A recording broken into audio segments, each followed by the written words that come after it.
Hey guys, what's going on? Welcome back to Mystery Tackle Box's YouTube channel. We're going out here on Lake Guntersville today. They asked me to do a video with you guys about graphing offshore fish, deep summertime fish, how to find fish offshore, why they're there, how they school up, and the best baits to use to catch them. So we're gonna do all that in the video. I'm gonna show you what they look like on my graph. We're gonna go out there, show you the best baits to use to catch them. You can get a lot of these at Shop Carl's Bait and Tackle, shopcarls.com, and I'm excited. So we're gonna dump the boat in. Got Scout, my pup, with me today. We're gonna go around, graph for some bass, show you how to do that, best way to target the bass and catch them. They've been finicky lately this summer because it's warmed up so slow. A lot of them aren't out there deep yet, so they're not giant schools, they're a little finicky. So we're gonna give you some tips today, help you put some more in the boat. Let's get out there.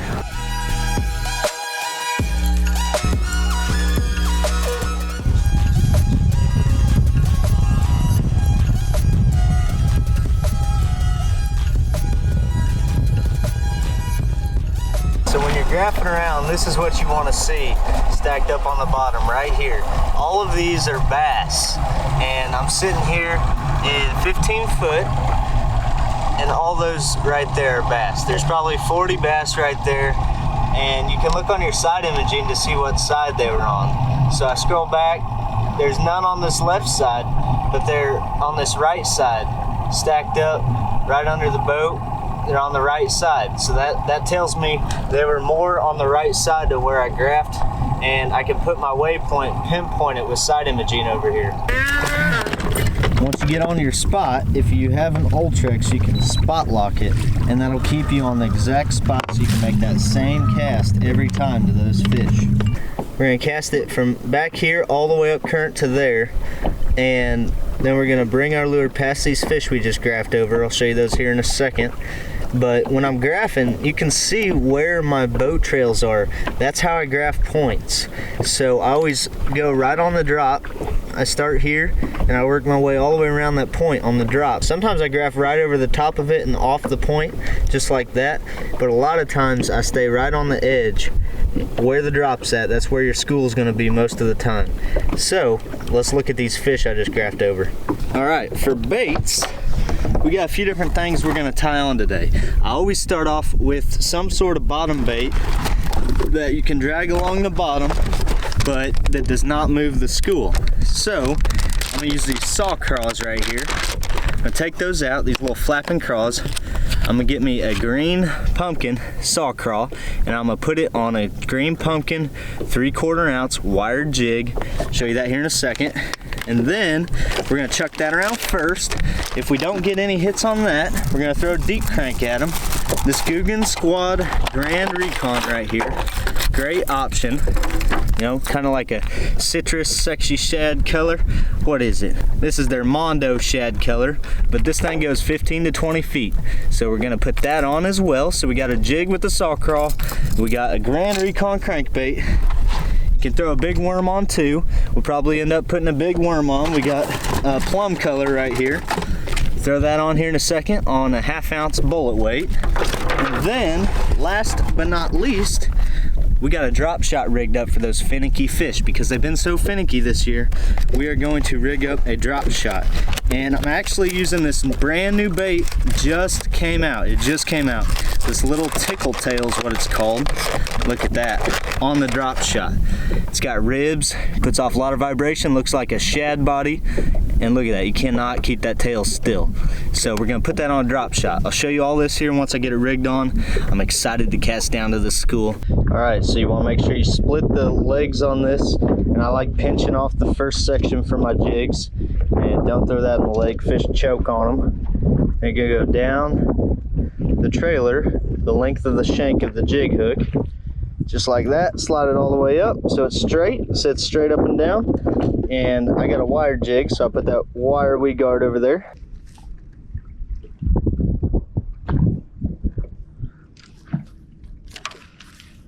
One just picked it up, guys. Yep. Oh, feels like a decent one.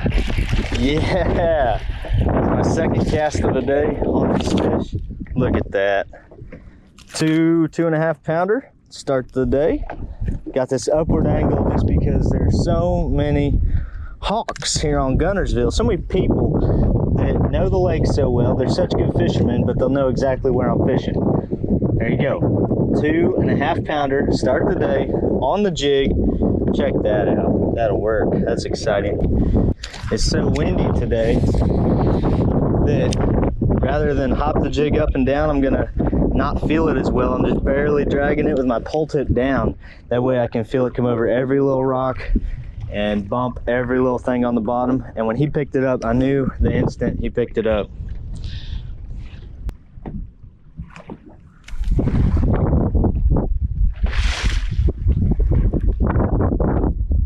There's one. Yep, he didn't spit it. He's coming up the jump though. All right, we got us another fish on the jig. That's 2 in a row.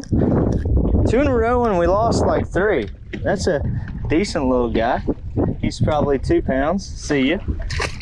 On the jig. There we go. Think about that one, Scout, huh? Good one.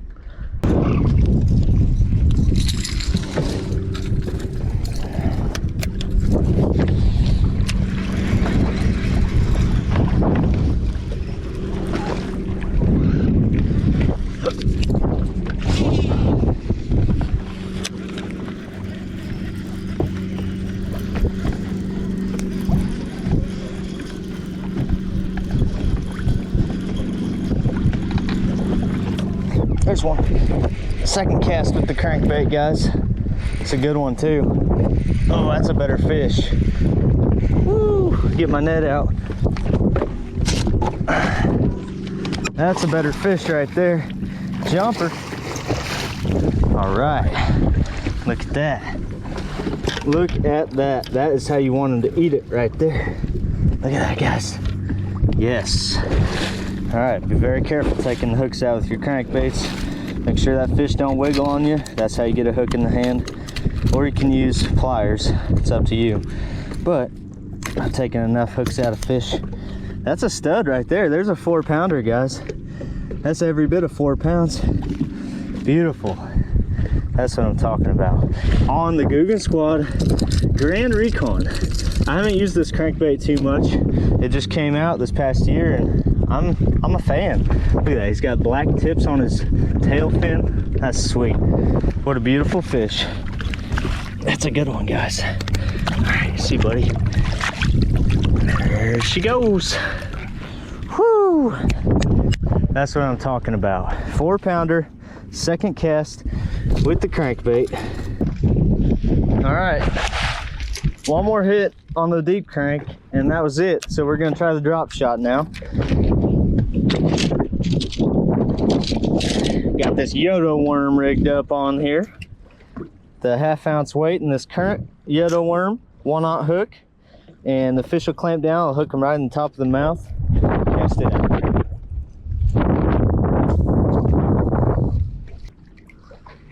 So when I'm fishing the drop shot, I cast it out to where I'm going, and when it's windy like this, shoot, had some grass on there. When it's windy like this, I point my rod into the wind and keep my rod tip lower so the wind doesn't catch the line as much. Otherwise, when it's not windy, I'm lifting my rod tip up, facing the bait, but you guys can't hear me when I'm doing that very well. So I'm facing the wind, got my rod tip down low, and I'm just twitching it a couple inches at a time, letting it sit. I'm basically trying to keep that weight on the bottom the whole way back, just inching it back, twitching it, and that bait's down there doing all sorts of stuff, and they'll come over and snatch it. Use a lot of different kinds of worms, but these work pretty good. All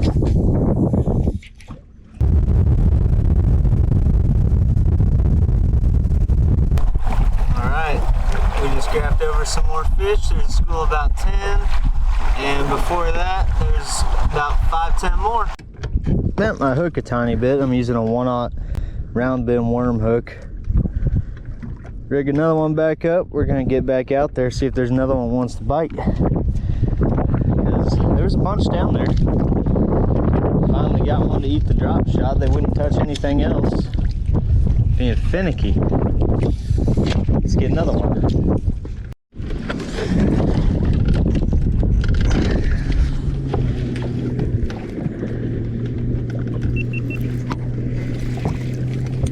hooked up with another one, guys, on the crank. Swap back to the crank. Nice little guy. Just a little baby, but another fish. Got a boat driving by me, eyeing me. Another 2-pounder or so. That one came on the Grand Recon crank. Graphed over about 10 of them down on this spot. See if there's another one. Just burning it.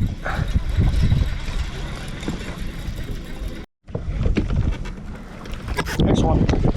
Another one, back to back. A little better one. Just kidding, about the same. About the same. Old Gunnersville 2-pounder. All right, come on. This crankbait's getting them good.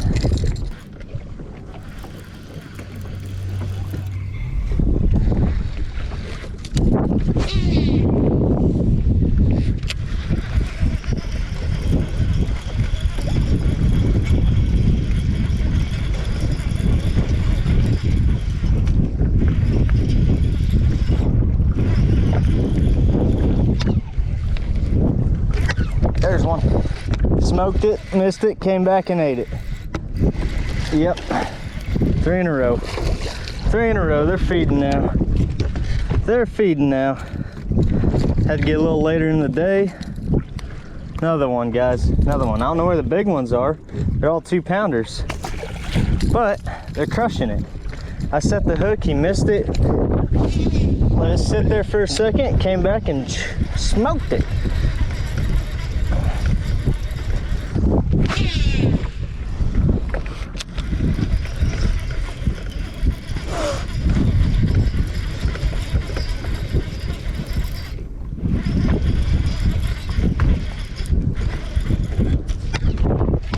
Another one. Loading up on them, guys. Loading up. That one feels decent. Yeah, that one's a little bigger. Oh yeah. Ooh, pulling some drag. Woo, they're growing. They're growing. Another one. That one's probably close to 3 pounds. Kind of skinny. Big old head on him. See ya. That was a little better one. Man. So I noticed they're hitting it really good when I'm stopping it. So I'm doing a super fast retrieve. When I get down to the bottom, like right now, I'll stop it for about a second, half a second, and it just throws that cadence off. And they are not used to it. Oh no, I just broke it off. I just got smoked again, guys. Smoked. A lot of times you break a fish off in a crankbait, they'll come up and flail. Sometimes you can get your crankbait back because they'll shake it out of their mouth and go pick it up, but I don't see him coming up and flailing yet. Dang. Scout, you're over here laying down. Yeah, he said, I'm not amused, Dad. These are dinks. These are dinks.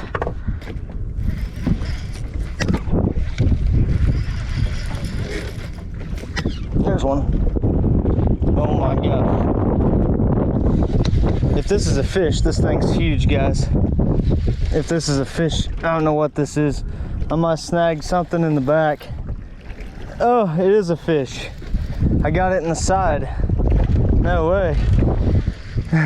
He swiped at it. He swiped at it and I hooked him in the side. Felt like a log. Felt like I was reeling in a straight log. Woo, he's trying to hook me. Come on, open up.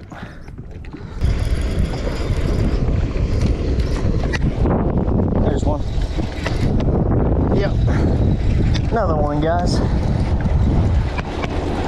Another one. Burning it down. Gotta love it.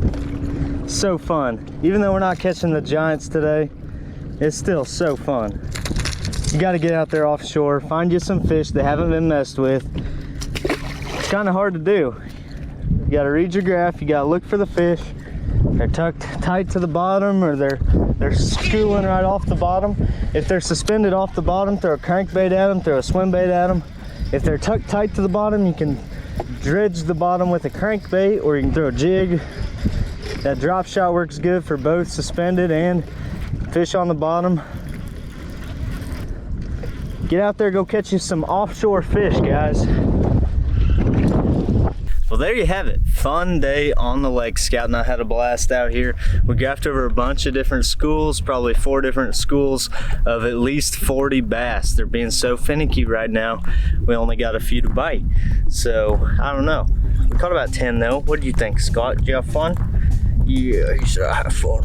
But caught some good ones. Caught them on deep crank, caught them on the drop shot, and caught some on a jig to start out with. So had a blast. Scout and I, he's ready to go home and go to bed. I'm ready to go home and eat. So hope you enjoyed this episode. Again, make sure you subscribe to my YouTube channel, Fishing with Nordbye. If you are not, we're gonna get out of here. Make sure you subscribe to Mystery Tackle Box's channel. Everything I used today can be found on Carl's Bait and Tackle, shopcarls.com. We're gonna get out of here. Hope you enjoyed. We'll see you next time in Mystery Tackle Box.